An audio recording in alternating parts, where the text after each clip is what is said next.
నేరేడు పండుకు రక్తంలోని గ్లూకోజ్ స్థాయిలను చాలా వేగంగా తగ్గించే శక్తి ఉంటుంది.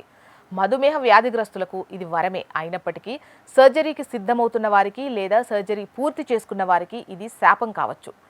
ఆపరేషన్ టైంలో మరియు ఆ తర్వాత రక్తంలో చక్కెర స్థాయిలు స్థిరంగా ఉండటం ఇంపార్టెంట్.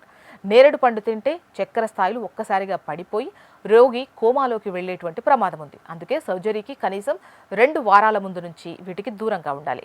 ఇక గర్భధారణ సమయం ఆచితూచి వ్యవహరించాలి. గర్భిణీ స్త్రీలు నేరేడు పండ్లను తినే విషయంలో వైద్యుల మధ్య భిన్నాభిప్రాయాలైతే ఉన్నాయి. నేరేడు పండులో ఉండే ఆక్సలేట్లు కాల్షియం గ్రహించకుండా అడ్డుకోవచ్చు. ఆయుర్వేదం ప్రకారం నేరేడు పండ్లు శరీరంలో వేడిని కలిగిస్తాయి.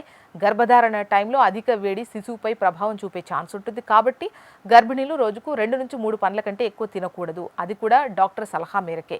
ఖాళీ కడుపుతో తింటే గ్యాస్ట్రిక్ ఇష్యూస్ ఉంటాయి. నేరేడు పండు రుచికి పులుపుగా వగరుగా ఉండటానికి కారణం ఏంటంటే అందులోని ఆమ్ల గుణాలు.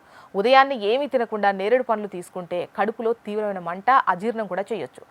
నేరేడు పండ్లు తిన్న వెంటనే పొరపాటున కూడా పాలు తాగకూడదు. పాలు నేరేడు పండులోని రసాయనాలు కలిస్తే అది విషతుల్యంగా మారి వాంతులు, విరోచనాలకు దారితీస్తుంది.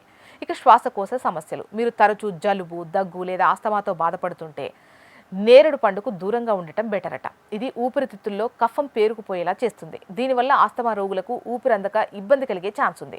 అంతేకాకుండా నేరేడు పండ్లలో పొటాషియం అధికంగా ఉంటుంది కాబట్టి కిడ్నీలు సరిగా పనిచేయని వారు వీటిని తింటే ఆ పొటాషియం రక్తంలో పేరుకుపోయి గుండెపోటు వచ్చే ప్రమాదానికి దారితీస్తుంది. ఇక నేరేడు పండును సురక్షితంగా ఎలా తినాలంటే నేరేడు పండ్లను కొద్దిగా ఉప్పు లేదా వాము పొడితో కలిపి తింటే వాయు సమస్యలు రావట. భోజనం చేసిన గంట తర్వాత వీటిని తినడం ఉత్తమం అని చెబుతున్నారు. ఇక డయాబెటీస్ ఉన్నవారు పండు కంటే దీని గింజలను ఎండబెట్టి చేసిన పొడిని వాడటం వల్ల షుగర్ లెవెల్స్ అద్భుతంగా నియంత్రణలో ఉంటాయి అంటున్నారు.